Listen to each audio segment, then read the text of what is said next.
Up-tempo offense. So, they obviously did run the ball really well as well, but I don't know. So you don't necessarily know exactly who a guy is. If you're bringing in Graham Harrell, you want to throw the ball 40 times a game at least. Like I don't know why else you're bringing him in. Him being an air raid guy, like that's what they're gonna do. So I don't know. We'll see how it works out.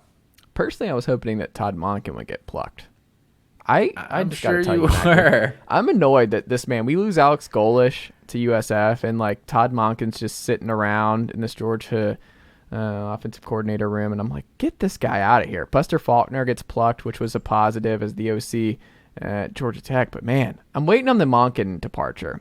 I'm waiting on it, Matt Green. I was hoping Ryan Walters could get you just him in look there. at a guy like Monken. I mean, with what his like track record is, like he's had some NFL success. Like he's been in college. Like he's had the stint in Southern Miss. That was his only head coaching tenure, and it's like, does this guy want to be a head coach? Like I think that's part of it. Like with what the recruiting game is, it's like, does he want to recruit 50 hours a week, or does he want to just call plays and enjoy being the highest paid coordinator in college football? Who knows? So guys can sometimes get comfortable in their role. I think Monken is going to be, with every year that Georgia has success offensively, I think he's going to be a name that's brought up, every year. So, I mean, we still don't know that he'll make it out of this season without taking a jump.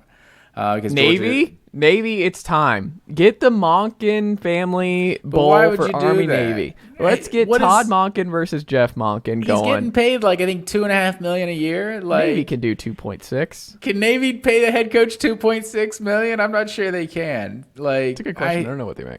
I think you're sitting like you've seen now Georgia coordinators get the head coaching job at Oregon, at Arkansas, at Mel Tucker went to Colorado, but now at Michigan State. It's like there's no reason to really wait around. Like, is Purdue that good of a job? Like, I don't think it's on the level of those other programs that he would have fit that offense and his style. Like, he actually would have been interesting as a HC at Purdue. He could be holding out for something better, or he could just be enjoying his time. How old is he?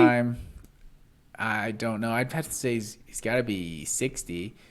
But he is 56. 56. Okay, I apologize, Todd. But yeah, I mean, sometimes you just get comfortable doing a certain thing. In Georgia, it's like he's got the keys. He can do whatever he wants on that offensive side of the ball. And you've seen Georgia have a really good offense the last couple of years. And like I've told you before, I think Will Muschamp. Like I think Will Muschamp is never going to have another job other than I don't think he's ever going to leave Georgia. I should say. Like I think.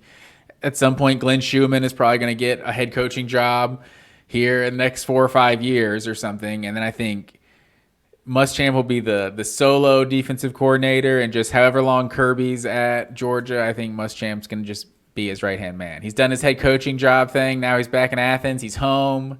I don't know. I wonder if Muschamp will ever leave. I think he's going to do the home thing for a while, but I think he goes Terry Bowden to me. He strikes me as a Terry Bowden guy. Or not Terry. Which one's Terry and which one's Tommy? I always get them backwards. Tommy was the Clemson coach, right? Tommy was Clemson, yeah. Yeah, okay. Terry, I had it right. Where he took Akron, and then he was at like ULM. Did he go to like Samford, or he went to somewhere real small, didn't he? He was at a couple small ones.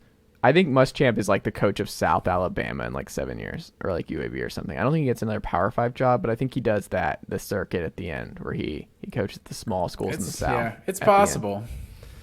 Valdosta State. Yeah, like something like that. Jacksonville State even. That's where Rich Rod is. People just assume these guys are going to keep getting these head coach. I'm like, I don't think these programs are just dipping back in like they used to in that regard. I don't think they're going for a retread of that many ilks. Everyone wants to find the next Sean McVay. They want to find a 34-year-old coach. Like, there's a reason Dan Mullen's not coaching in the SEC. I mean, look, we'll see, but I think it's hard to get multiple stops in this conference. Bowl game that you were most intrigued by and you learned the most from in our pod one, Matt Green, was which one?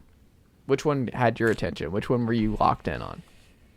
The one I watched the most was definitely Florida, Oregon State. It's hard to say we learned the most from that because it's like, is Jack Miller ever going to start another game as Florida's quarterback? It's like, it's hard to say. But Oregon State, it's kind of like I said.